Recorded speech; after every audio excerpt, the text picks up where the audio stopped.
Anda kembali di MNC News Now bersama saya Mirva Suri. Pemirsa, Ketua Umum Partai Perindo Haritanu Sudibyo tercatat masuk dalam 5 besar daftar Ketua Umum Partai Politik terpopuler dan diterima masyarakat Indonesia.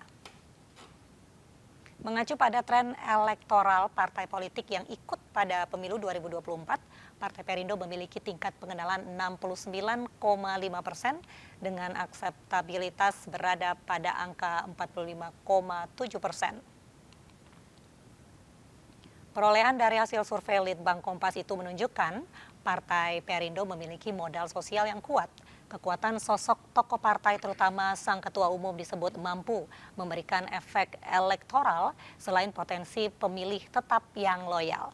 Survei Kompas merekam tidak semua partai politik yang berhasil menyatukan popularitas, akseptabilitas, dan pemilih tetap. Namun, Partai Perindo mampu memperoleh ketiga faktor tersebut dan menjadikan Partai Perindo sebagai satu-satunya partai non-parlemen dalam 5 besar.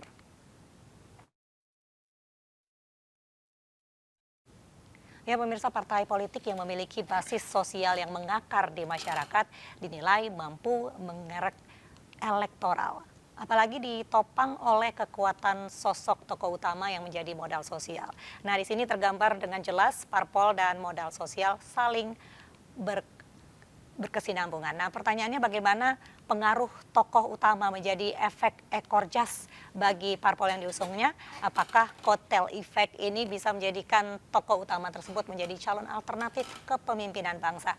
Kita langsung saja mengulasnya bersama Ketua DPP Partai Perindo Bidang Organisasi dan Kaderisasi, Bapak Yusuf Lakaseng. Selamat sore, Pak Yusuf. Ya, selamat sore, Mbak Mirva. Dan juga peneliti Litbang Kompas, Eran Marsukrila. Selamat sore, Mas Eran. Selamat sore, Mbak Mirva. Ya, Mas Eran, saya ingin bertanya kepada Mas Eran mengenai survei Litbang Kompas yang mengindikasikan kukunya parpol memiliki modal sosial menjadi penopang elektoral. Lalu apa saja modal sosial itu? Ya, jadi memang ada 3 hal penting yang kita catat ya, bahwa bagaimana keterpilihan partai itu bisa dipengaruhi oleh yang pertama pasti popularitas dan penerimaan dari publik itu sendiri. Kemudian ada basis pemilih dan yang terakhir itu memang figur dari ketua umum di sini. Nah, Perindo sebagai partai non parlemen di sini ketika kami melihat tingkat elektabilitas yang cukup konsisten naik dan itu sudah menyentuh di angka 4%, ini terbaca menjadi modal yang sangat potensial ya untuk Perindo untuk bisa masuk ke dalam parlemen ya, melampaui ambang batas dari parlemen tadi gitu.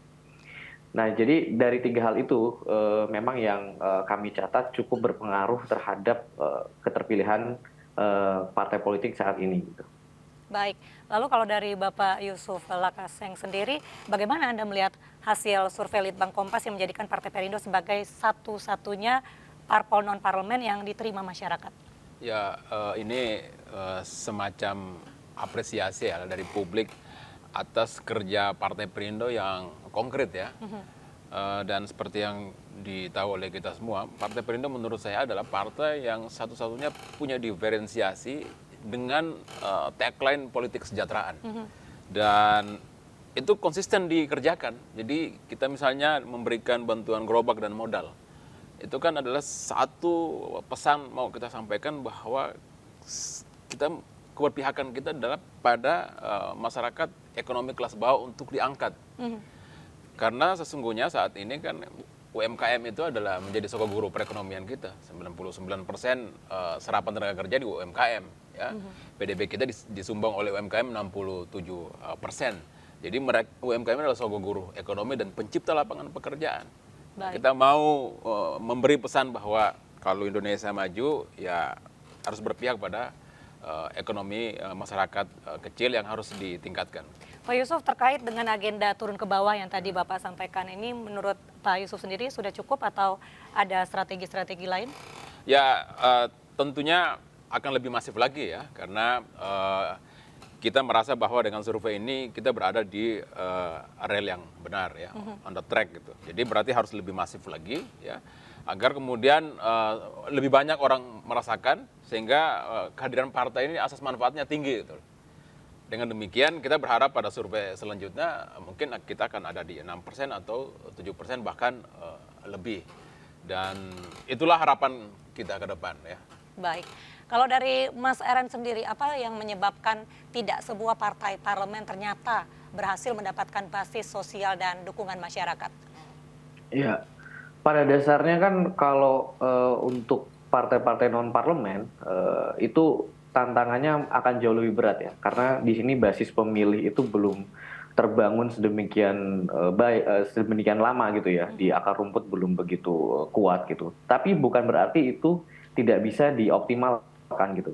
Artinya di sini tadi seperti yang disampaikan, narasi yang dibawa. Jadi publik saat ini bukan hanya melihat narasi itu atau visi misi atau kesamaan nilai tadi yang dibawa oleh sebuah partai politik, tapi di sini juga siapa yang membawa itu gitu. Dan ketika tadi dijelaskan bahwa memang sosok Haritanu Sudibyo itu masuk ke dalam top 5 atau 5 besar sosok yang populer dan akseptabilitasnya pun cukup baik ya, di atas 30%. Artinya di sini beliau bukan hanya dikenal tapi sudah cukup bisa disandingkan dengan tokoh-tokoh politik lainnya gitu. Jadi figur beliau sebagai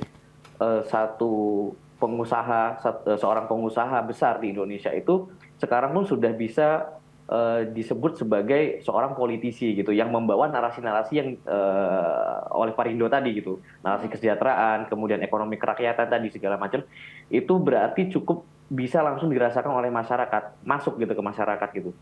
Mas Dengan Eren? hadirnya tadi bantuan-bantuan itu kan hal-hal yang real ya, yang langsung modal gitu kan, itu yang dibutuhkan gitu, dan bukan hanya sebatas narasi ternyata, tapi juga berlanjut pada hal-hal yang memang langsung dibutuhkan dan dirasakan manfaatnya oleh masyarakat. Nah inilah yang membuat kenapa Perindo sebagai partai non parlemen tadi cukup bisa bersaing, memiliki daya saing yang cukup besar dibandingkan yang lainnya tadi.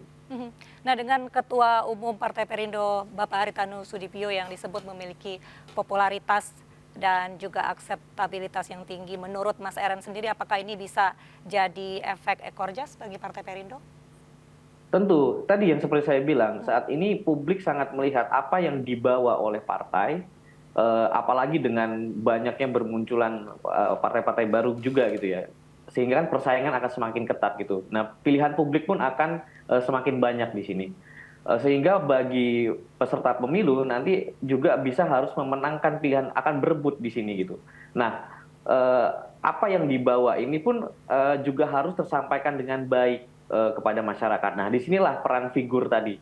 Bagaimana figur tadi bisa masuk ke dalam masyarakat, bisa diterima kepada pemilihnya gitu, untuk bisa menyampaikan apa yang menjadi visi, apa yang menjadi nilai yang dibawa oleh partai tadi gitu. Nah, narasi-narasi yang tersampaikan dengan baik kepada publik tadi tentu juga harus dibawa oleh figur yang baik pula gitu. Nah, disinilah kenapa figur tadi bisa memberikan efek elektoral secara langsung gitu.